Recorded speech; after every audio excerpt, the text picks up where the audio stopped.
Hey, how's it going? My name is Kobe-san, and today I'm going to tell you about the best 19 Twink weapon in WotLK Classic that you'll probably never obtain. You might be wondering, what do you mean? The best Twink weapons are all easily obtainable BOEs from the auction house or from quest lines. Just go read a guide, Kobe. But there exists one weapon that isn't on any BIS lists or guides that is absurdly better than all of those and that no Twink in Classic has and probably never will for the duration of Wrath Classic. That weapon is the Mastercraft Caliwag fishing pole. Your first impression of this weapon might be, holy fuck, this thing would destroy the bracket if anyone had this. And you would be right, it absolutely would destroy every single bracket except basically the 69 and 79 bracket. It is essentially a level 80 weapon that is usable by anyone level 5 and above, because that is the level that you can train fishing at and use fishing poles. So the only barrier between you and being the best twink to ever grace World of Warcraft is 102 gold, 43 silver, 58 copper, 300 fishing, and exalted with the Caliwag. Next, you're probably wondering, how is it even possible to get exalted with the Caliwag at low levels? Is there a mob you can farm for a few rep at a time? Is there some exploit that allows low levels to get rep? And the answer to that is no. There's one way for you to get reputation and get exalted, and doing so would be arguably one of the most difficult achievements in World of Warcraft history, even rarer than getting Bloodsail exalted. This one method is a little event called the Caliwag Fishing Derby. The Caliwag Fishing Derby is an event that runs for 1 hour every Saturday at 2 p.m. Realm Time. During this hour, players in Northrend compete to be the first to fish up and turn in a very rare drop called the Black Tip Shark. This shark can drop from any fishing pool in Northrend while the event is happening, and for an hour after the winner turns in the first shark. Once a player catches this shark, they must turn it into a Caliwag NPC named Elder Clearwater, located in Dalaran, next to the Dalaran Fountain. Many players participate in this event because the rewards for winning the derby are either an heirloom ring called the Dread Pirate Ring, or Boots of the Bay, which are an item that increases your fishing skill by 15 and can teleport you to Booty Bay. And some players just participate for the achievement. One little overlooked fact about this derby, however, and the key to obtaining the fishing pole at low levels, is that winning the derby awards 2,500 rep with the Caliwag, and this gives rep all the way to Exalted. It takes 42,000 rep to get to Exalted from neutral, so you would have to win the derby 17 times to reach Exalted, or 16 times if you're a human thanks to diplomacy. Winning the derby once is difficult and unlikely, let alone 17 times. The first shark is usually found and turned in within minutes of the derby starting, and it is very common to fish for the whole hour and not see the shark at all. Assuming you did somehow win every derby, it would take you 4.25 months minimum to get this weapon. So hopefully now you can understand why it's so incredibly unlikely that any twink will get this weapon. I have read and heard about twinks that have this weapon in retail, but even then they have had years upon years to try to win the derby. Fortunately, if you aren't the first person to turn in the shark, you can turn in a quest called Better Luck Next Time, which rewards a bag of fishing treasures and 75 reputation.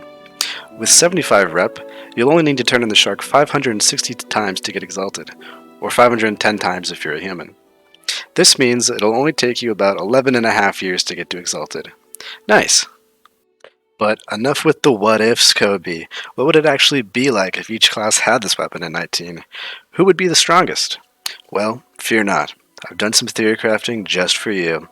Let's go through each class and see how busted they would be. First, let's start with druids, which just so happen to be the best class for this fishing pole.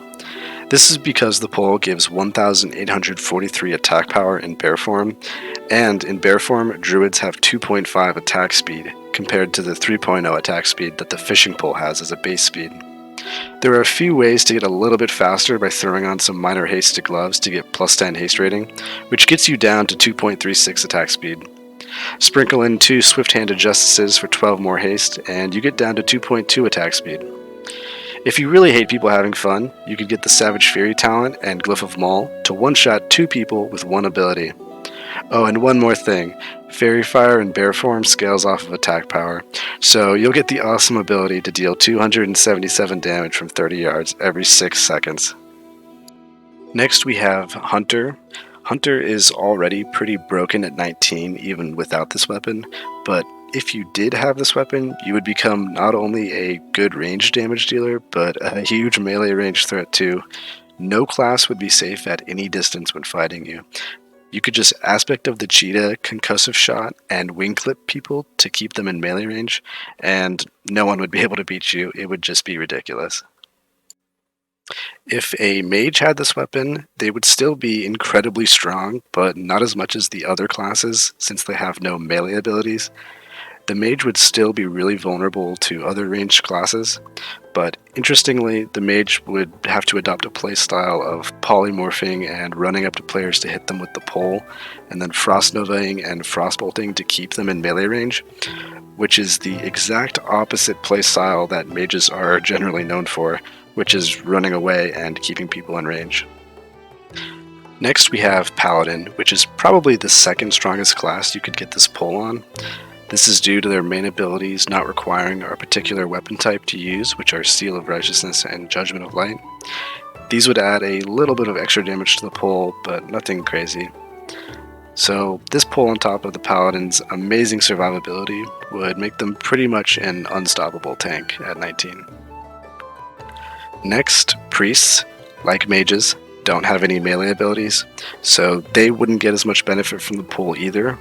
But like mages, their playstyle would probably change drastically where they'd be gearing and talenting into a fully defensive spec and just running at people to melee. There's some interesting priest defensive talents and glyphs that might become relevant if you had the fishing pole, things like Glyph of Inner Fire, Improved Inner Fire, or Spell Warding. Rogues are a class you might expect to be really good with this pole, and they are, don't get me wrong, but because the weapon is a fishing pole, a lot of rogue abilities become unusable. Every rogue ability at 19 requires a melee weapon or a dagger to use, and because fishing poles don't count as melee weapons, you can't use any abilities. The two exceptions are Slice and Dice and Garrote. Unfortunately, Garrote would be your only combo point builder, so you would only get to use a 1-point Slice and Dice for 20% extra attack speed for 9 seconds. You could switch weapons to build combo points, but it wouldn't really make sense given how much damage you'd be foregoing since you wouldn't be using the pole. Now onto Shamans. Shamans are often seen as a melee class thanks to enhancement, but at 19 they wouldn't get a whole lot of benefit from this pole because they have no melee abilities. There are a few talents like Elemental Warding and Elemental Devastation that you might consider taking to increase your survivability if you had the pole, but it's already pretty common for Shamans to build defensively, so I'm not sure much else would change about their gear, spec, or glyphs. Similarly with Warlocks, they wouldn't get much ability benefit from the pole, but you would likely change your talents to be more defensive via Demonic Embrace, Improved Health Stone, Fell Vitality, or Molten Skin. Warlocks already have pretty good defense thanks to Sacrifice, so they'd be pretty effective with the pole. And finally, we have Warriors, who are in a pretty similar position as Rogues, where most of their abilities wouldn't be usable because the fishing pole doesn't count as a melee weapon. But Warriors have Charge, which will get them close to someone, and then they can just deal a load of damage. And then they have Thunderclap and Victory Rush, which are also usable. Anyway, let me know in the comments what your opinions are on this weapon, if you've ever seen anyone with it, if you're going for it. Let me know if you've won any derbies, or how many derbies you've won. I personally think that if anyone ever got this weapon, Blizzard would hotfix in a level requirement to it, but I think that would be lame because anyone who gets this weapon honestly deserves it, given how difficult it is to obtain. Hopefully this video was educational, and thanks for watching.